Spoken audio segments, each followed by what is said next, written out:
নমস্কার বন্ধুরা, আমার সাধারণ রান্না চ্যানেলে তোমাদের সবাইকে স্বাগত।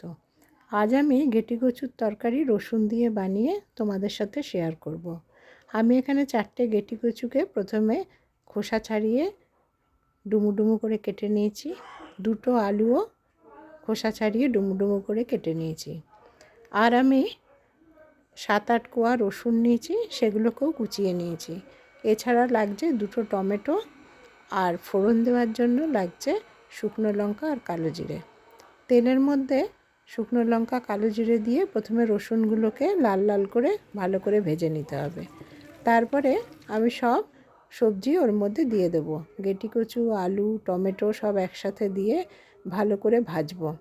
বেশ কিছুক্ষণ ধরে ভাজার পরে ওর মধ্যে আমি দেব লবণ স্বাদ মতো, আর লঙ্কা গুঁড়ো, হলুদ গুঁড়ো। এছাড়া বিশেষ কোনো মশলা আমি এর মধ্যে কিন্তু দেব না। এই রসুনের গন্ধেই গেঁটি কচুর তরকারিটা খুবই সুন্দর খেতে হয়। এর মধ্যে আমি রং হওয়ার জন্য সামান্য কাশ্মীরি লঙ্কার গুঁড়ো ব্যবহার করেছি। এরপরে ভালো করে ওই মশলা ভেজে নিয়ে জল ঢেলে দিলাম। আমি মশলা ভাজার সময় কোনো জল ব্যবহার করিনি, কারণ টমেটো থেকেই যে জলটা বেরোয় তাতেই মশলাটা সুন্দর ভাজা হয়ে যায়। সামান্য একটু চিনি ছড়িয়ে দেব, দিয়ে আমি ওটা ঢাকা দিয়ে ফুটতে দেব। যখন আলু কচু সব সেদ্ধ হয়ে যাবে তখন ওপর থেকে ঘি আর গরম মশলা ছড়িয়ে রেখে দেব। খুব সুন্দর হয় এই তরকারিটা খেতে। তোমরা একদিন বানিয়ে খেয়ে দেখো আর আমাকে কমেন্ট করে জানিও।